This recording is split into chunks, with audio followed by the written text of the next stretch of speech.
Pernah dengar nggak sih soal adanya kode rahasia di dalam Al-Quran? Nah, kali ini kita bakal bedah tuntas sebuah klaim yang luar biasa banget, yaitu tentang mujizat angka 19 di surat Yasin. Kita akan mengupasnya berdasarkan temuan dari buku M. Fazal Himam. Siap-siap ya, kita akan bongkar misteri ini bareng-bareng. Oke, jadi ini dia klaim yang bikin heboh itu. Seorang teolog bernama Rashad Khalifah mengklaim kalau dia nemuin semacam sidik jari ilahi di Al-Quran. Katanya, ada kode matematika yang tersembunyi di surat Yasin dan semuanya berpusat di angka 19. Wah, ini sebuah gagasan yang kalau benar bisa mengubah cara kita memandang segalanya kan? Tapi kan, klaim yang luar biasa itu butuh bukti yang luar biasa juga dong. Jadi, gimana kalau kita coba berhenti sejenak dan kita hitung sendiri? Pertanyaan sesederhana inilah yang jadi titik awal dari seluruh penyelidikan ini. Penulis buku ini, M. Fazal Himam, ngambil pendekatan yang sangat-sangat mendasar. Lupakan dulu teori-teori yang rumit. Yuk kita lakuin hal yang paling simpel, kita hitung satu persatu setiap huruf ya dan sin yang ada di dalam surat Yasin. Nah, ini bagian yang saya suka dari metodenya. Transparan banget. Coba lihat, penulisnya nandain setiap huruf langsung di teks Al-Qur'annya. Nggak ada trik, nggak ada yang disembunyiin. Jadi, kita semua bisa lihat dengan mata kepala sendiri gimana proses ngitungnya. Oke, hasil pertama udah keluar. Setelah dihitung satu persatu dengan teliti, total huruf ya yang ditemukan adalah 212. Selanjutnya, giliran huruf sin. Totalnya ada 47. Sekarang kita jumlahkan keduanya. 212 ditambah 47. Hasilnya adalah 259. Coba diingat-ingat ya angka ini. Nah, ini dia momen yang kita tunggu-tunggu. Kita udah pegang angkanya, sekarang waktunya kita uji klaim awal tadi. Apakah angka 259 ini beneran habis kalau dibagi 19?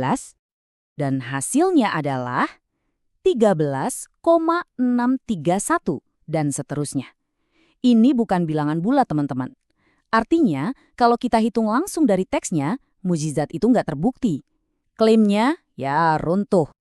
Nah, ini kan jadi bikin kita bertanya-tanya ya. Kalau perhitungan yang jujur dan apa adanya menghasilkan 259, kok bisa Rashad Khalifah dapat hasil yang beda? Apa yang dia lakukan sampai angkanya bisa beda? Ternyata, jawabannya ada di dalam bukunya Khalifah sendiri. Dia menyajikan perhitungan yang sama sekali beda. Totalnya dia 285.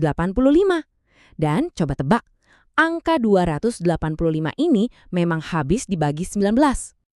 Jadi, disinilah inti permasalahannya. Ada dua metode dan hasilnya beda banget.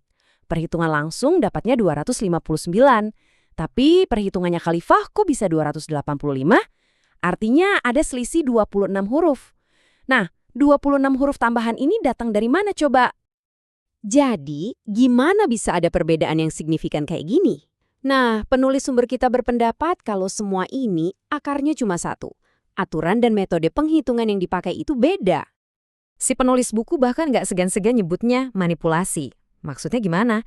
Ya, aturan mainnya itu diubah-ubah di tengah jalan. Tujuannya cuma satu, biar angkanya pas, biar hasilnya sesuai dengan yang dimauin dari awal, yaitu kelipatan 19. Terus gimana caranya bisa dapat angka 285? Nah, menurut penulis ada dua trik utamanya. Pertama, beberapa huruf seperti alis dan hamzah tiba-tiba aja dianggap dan dihitung sebagai huruf ya. Aneh kan? Kedua, bismillah yang secara teknis bukan bagian dari ayat surat Yasin malah diikutkan dalam hitungan. Aturan yang aneh banget ya. Coba deh lihat perbandingannya. Di satu sisi, kita punya penghitungan yang jujur, apa adanya, langsung dari teks. Di sisi lain, kita punya sebuah tabel yang rumit dengan aturan yang sepertinya dibuat-buat sendiri. Ini bukan cuma soal dua metode yang beda, ini soal dua filosofi yang beda tentang cara kita mencari kebenaran. Jadi pertanyaannya sekarang, di mana batasnya? Kapan sebuah penemuan itu berubah jadi rekayasa atau cocok logi? Kisah angka 19 ini pada akhirnya bukan cuma tentang matematika, tapi tentang sikap kita saat berhadapan dengan teks suci. Apakah kita mau mencari kebenaran yang memang ada di dalamnya? Atau kita justru mencoba memaksakan kebenaran versi kita sendiri ke dalamnya? Nah, ini pertanyaan yang bagus banget buat kita renungkan. Bahkan setelah pembahasan ini selesai.